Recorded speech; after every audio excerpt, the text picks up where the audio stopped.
You mentioned a time you and your mom had a thing that kind of played out online a little bit. Yeah. Can you tell me a little bit about that again? Yeah. So, I mean, obviously, with my generation, like we've grown up with the internet. Like, I remember I was at the very cusp of like being a Zoomer, so like, or like Gen Z or like whatever you want to call it. So I still remember having to like make sure nobody was going to call before I got on the internet and not really knowing what the internet was. But now, like, as it's progressed, like, it's just a part of my life. Like, it is what it is. And, even though I like my dad had taken my cell phone away because I lived with him now, after the whole falling out happened, like him and my wonderful stepmom took me in. Um, and I remember like all I had access to really was like my email when I would hang out with her at her work after school. And I remember getting like these messages from my mom online that would just like even though I had her blocked on Facebook, she would make another one. And then even though I didn't have access to my Facebook, I had access to my email. Um, and I would get her messages that would come through and just be like telling me how, I hope she hopes that I'm happy with the outcome of this, and how dare I hate her this much, and she hopes I have a happy life with my asshole dad, or that she didn't even really want me, and just what a mistake I was making. And she would just send me the most awful stuff, and I realized that that's like, now at that moment I was like, God, my mom really freaking hates me. Like, what is happening? What did I do? But now, like, I see that it was just pain and her lashing out. And like, I have that same unfortunate quality about me where when I'm in pain, I want to lash out at people and let them know how much I'm hurting too, because I don't think you really understand exactly how much I'm hurting right now. So I want you to feel how much I hurt.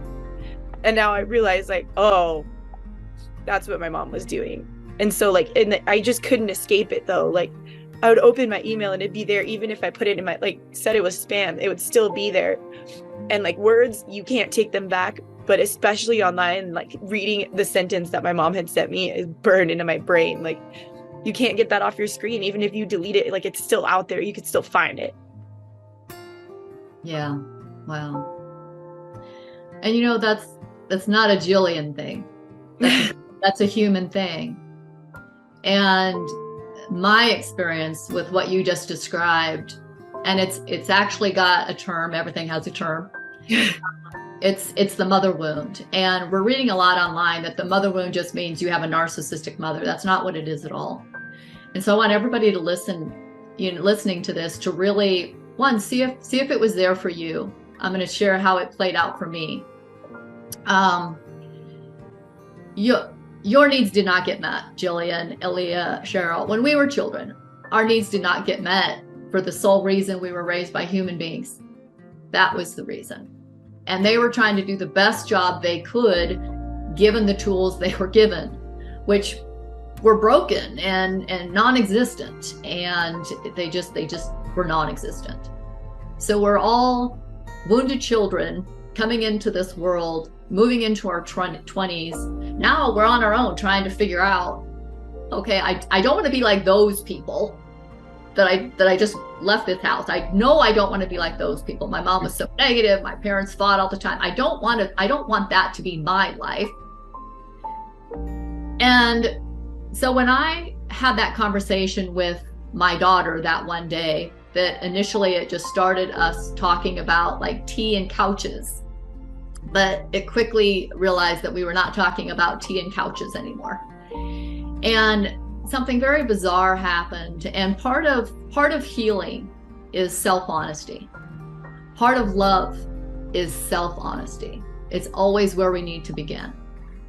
So initially I didn't know what was happening, and I was in denial by the whole thing. But then when I looked back and started healing myself and going through my journey, I was able to look at it very differently.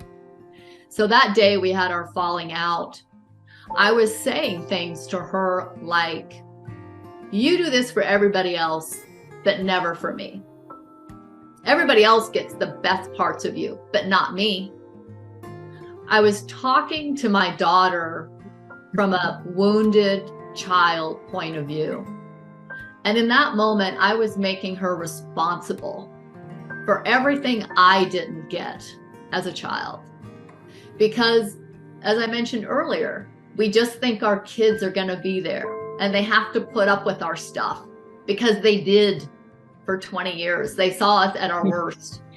They saw us in and out of just being our absolute worst. Sickness, health, good, bad, healthy, unhealthy. They saw it all, and they loved us. And we got so accustomed to having that love, because there's nothing more amazing than having that unconditional love from this beautiful child who accepts everything about you, until they don't, because now they have to break away to find themselves. So that day that my mother wound became so activated and I was taking everything out on her, and what was odd? I knew it was happening. I was witnessing it. And if you follow the work of Eckhart Tolle, he calls it the pain body. And it's just the pain body has to surface sometimes. And it's like a psychic parasite, and it has to be fed. And that day, my pain body was so active, and I took all of it out on her in that moment. And she's crying, and I'm yelling, and I'm pushing and pushing, and I couldn't stop it. I mean, the voice even said, "Lisa, knock it off." But I couldn't stop it. Well, she was going back to her first year in law school after doing law school at home for 2 years because of COVID. I mean, now we're finding out how difficult it was for all of us to re-engage in life. We went through some things that we don't even know that we went through during COVID, the mental effects that had on us. And now we're coming back into the world. And that's where she was in that moment. And her fiance for the first 2 years, who lived with her, he cooked and cleaned. He did everything for her. So all she had to do was study. Well, in her last year, he had to go back to a different state to do another certification with his job. So she was going to be alone in that last year. So she must have just been horrified, and going back into school and going back into reality. And here I am, her mom, the one that she called every week, just let her have it. So, but do I see that as, it hurts me because the last person I would ever hurt is this sweet child. But did it have to happen? It did. Because it brought me here. It brought me here. And I know my daughter and I are going to connect again. I know, and I believe it's even shifting right now, but perhaps everything in our life happens for a reason. I've talked to a lot of hurting parents, and a lot of parents who've gone through this process that Cheryl and I have gone through, to get to the other side, to say, I wasn't showing up as who I am. I was just living this mundane day in and day out life. And it was kind of boring and this and that. And this whole thing shook me to my core, got me to be somebody that I know I am, but I just became complacent. I wasn't bringing this part of myself to the table because I didn't have to. COVID made me very complacent on my spiritual practice, everything else. I was just digesting Netflix series, watching the violence, everything else, and eating the crap. And I just completely lost myself through that whole thing. And so getting back on track with this again, honestly, my daughter gave me the biggest gift, because this is who I am, and this is my happiness. And when I see her,